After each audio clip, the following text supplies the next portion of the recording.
Over the last few months, something funny has been happening. Electricity prices in Australia have actually started to come down. The question is why? A doubling in grid scale battery storage capacity and record levels of renewable energy have helped reshape demand patterns in the country's main electricity grid and kept wholesale prices from spiking, says reneweconomy.com.au. Hello, my friends. Welcome to the channel. I'm Sam Evans. You're watching the Electric Viking. In the past 12 months, we've had a record surge in battery installations, not just big batteries built by companies or governments, but small ones that have been built or installed by people like you and me. And, you know, there's been a lot of people who have benefited from these batteries, mostly the people who have installed them. Of course, your electricity prices either disappear or nearly disappear, and that's a big positive. But the bigger positive, one that I don't think most people realized would happen, was that electricity prices would actually begin dropping because your neighbor or you installed a battery. The assessment by the Australian Energy Market Operator in its latest quarterly report is really good news for the government and the states that support the green energy transition. It points to the fundamental importance of battery storage, both at utility scale and in homes and businesses. And one thing it does as well is it helps us not curtail or just destroy, get rid of enormous amounts of solar, which is what Australia has been doing for the last 10 years.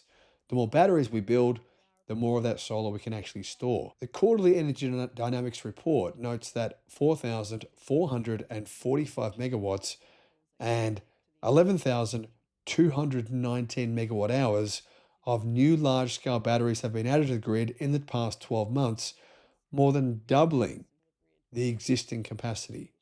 So in the last 12 months, we've more than doubled what we already had. 8 big batteries started commissioning in the first quarter alone, says reneweconomy.com.au, indicating further growth in battery storage, which accounts for around half of all grid connection inquiries and applications. But this is having a huge impact. AEMO, which is the Australian Electricity Regulator, says the daytime charging rate of big batteries, when they soak up huge amounts of rooftop solar, has already quadrupled. And the amount sent into the evening peak has more than tripled to an average of 1,115 megawatt. In other words, our electricity grid is being reshaped.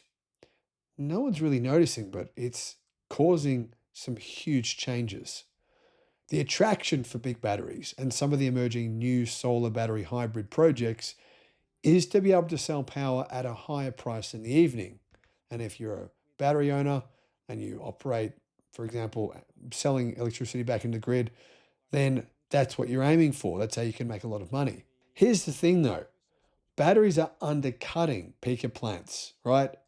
And they're undercutting gas.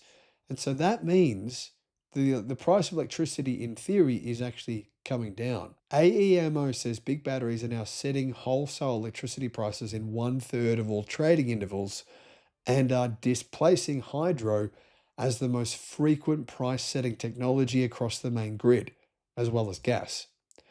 The significant increase in large scale and household battery capacity is changing how electricity is produced, consumed, and priced across the day, said Violet Michela, the head of policy and corporate affairs at AEMO.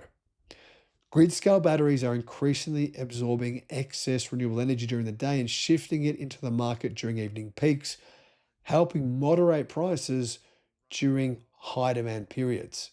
So the level of renewables is at a record high at the moment, as you can imagine, reaching 46.5% of generation, the highest share on record for a first quarter of the year. So for the first 3 months of this year, renewable energy represented 46.5% of all energy used in Australia.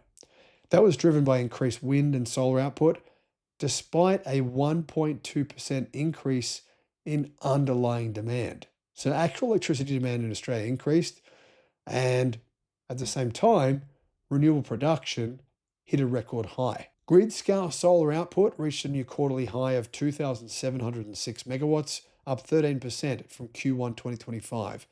Wind output reached a new Q1 high, increasing 9.3% to an average of 3,845 megawatts. And here's the thing. Those increases were good, but it was actually rooftop solar that had the biggest impact, reaching a new Q1 high of 4,090 megawatts this quarter and increasing its share to 16% of total supply and remaining the single largest renewable contributor. AEMO notes that it is suppressing coal and gas generation during the day, and you can see this in this data here. Now, incredibly, wholesale prices actually fell by 12% from the same quarter last year to an average of $73 per megawatt hour. So wholesale prices fell. You're not going to hear the coalition talk about this, are you? They're going to say, no, no, no, it's a disaster. We must have nuclear. Without nuclear, we're all gone. We're going to have no power. But clearly, as you can see, renewables have actually helped the grid and they've pushed prices down significantly. What are your thoughts? Let me know in the comments. Thanks for watching. Need expert advice on what car to buy, what solar system to get, what home battery to get, or potentially for your business? You can get, guys, a one-on-one consultation directly with me, 60 minutes of tailored guidance. This might help you avoid making a huge mistake spending money when you shouldn't, or potentially save you a massive amount of money. Click the link in the description below because I can assist you, and why not? The link is in the description. Guys, if you want to install solar panels, a home battery, or a home charger, the best way to do this for your situation is to go to the links in the description below, and they'll take you to a page where you can compare everyone.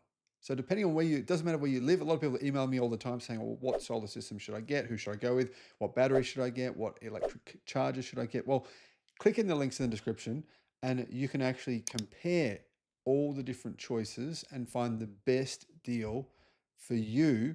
I'll put that link in the description below. Additionally, there is a battery savings calculator link and also a federal battery rebate calculator.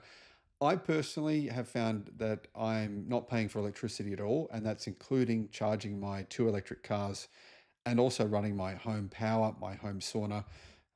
Nothing, not paying anything at all. And I think a lot of people are getting misled. They think that getting a battery is not worth it. Actually, I think it is worth it.